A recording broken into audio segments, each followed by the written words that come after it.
Bharat Ratna doctor Babasaheb Ambedkar जयंतीच्या निमित्तानं रविवार दिनांक 19 एप्रिल 2026 रोजी उत्सव मिरवणुका निघणार आहेत. सकाळी 11:30 वाजता मिरवणुकांचा प्रारंभ होणार आहे. 210 मंडळांचा मिरवणुकीमध्ये सहभाग असणार आहे. एक बेस, एक टॉप आणि एक क्लिअर साऊंड या मिरवणुकीमध्ये असणार आहे. एका मंडळांना प्रत्येक ठिकाणी फक्त 15 मिनिटांचा थांबा असल्याची माहिती आहे. तसंच भारतरत्न डॉक्टर बाबासाहेब आंबेडकर मध्यवर्ती जयंती उत्सव समिती सोलापूरचे प्रमुख वाघमोडे, प्रवीण निखाळजे व राजा सरवदे, राजा इंगळे, सदा फुले यांनी पत्रकार परिषदेमध्ये माहिती दिली आहे. दरम्यान सोलापूरमध्ये डॉक्टर बाबासाहेब आंबेडकर जयंती उत्सव निवडणुकीच्या तारखांवरून संभ्रम निर्माण झाला होता. सोमवारी सकाळी पोलीस आयुक्तालयामध्ये आयुक्त एम राजकुमार यांच्या समवेत मध्यवर्ती उत्सव समिती पदाधिकाऱ्यांची बैठक झाली. या बैठकीमध्ये विविध विषयांवरती चर्चा झाल्यानंतर पोलिसांनी मध्यवर्तींच्या मागण्यांवरती सकारात्मक निर्णय घेण्याचं मान्य केलं आहे. त्यानंतर पदाधिकाऱ्यांनीच पत्रकार परिषद घेऊन दिनांक 19 एप्रिल रोजीच मिरवणुका काढण्याचा निर्णय जाहीर केला आहे. या पत्रकार परिषदेमध्ये अजित गायकवाड, राजा कदम, आठवले, बबलू गायकवाड, पृथ्वीराज सरवदे, शिवम सोनकांबळे आदी उपस्थित होते.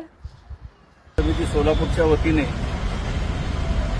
14 एप्रिल ते 19 एप्रिल हा जयंतीचा सप्ताह सोलापूर शहरासहित महाराष्ट्रामध्ये मोठ्या आनंदाने, उत्साहाने, जल्लोषाने हा जयंतीचा सप्ताह या ठिकाणी सुरू होतो.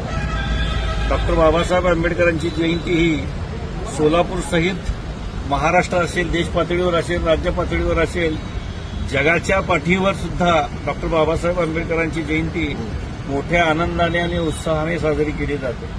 सोलापूर शहराच्या इतिहासामध्ये डॉक्टर बाबासाहेब आंबेडकर जिवंत असल्यापासून 1952 सालापासून डॉक्टर बाबासाहेब आंबेडकरांची जयंती ही मोठ्या आनंदाने, उत्साहाने, जल्लोषाने साजरी केली जाते. यावर्षी सुद्धा 135व्या जयंतीच्या निमित्ताने मध्यवर्ती जयंती उत्सव आणि विश्वस्त समितीच्या वतीने 13 तारखेला मध्यरात्री डॉक्टर बाबासाहेब आंबेडकरांच्या प्रतिमेची प्रतिष्ठापना होईल आणि ही प्रतिष्ठापना झाल्यानंतर 19 तारखेला रविवारी सोलापूर शहरातील डॉक्टर बाबासाहेब आंबेडकरांच्या पुतळ्यापासून डफरीन चौक, एम्प्लॉयमेंट चौक, चांदणी चौक, फॉरेस्ट, महापौर बंगला, महात्मा गांधी पुतळा, अण्णाभाऊ साठे पुतळा, मेकॅनिकी चौक, नवीपेठ, दत्त चौक, माणिक चौक या पारंपरिक मार्गावरनं ही मिरवणूक शांततेनं, आनंदाने, उत्साहाने पार पाडण्यात येईल असं मध्यवर्ती जयंती उत्सव समितीच्या वतीने मी या ठिकाणी जाहीर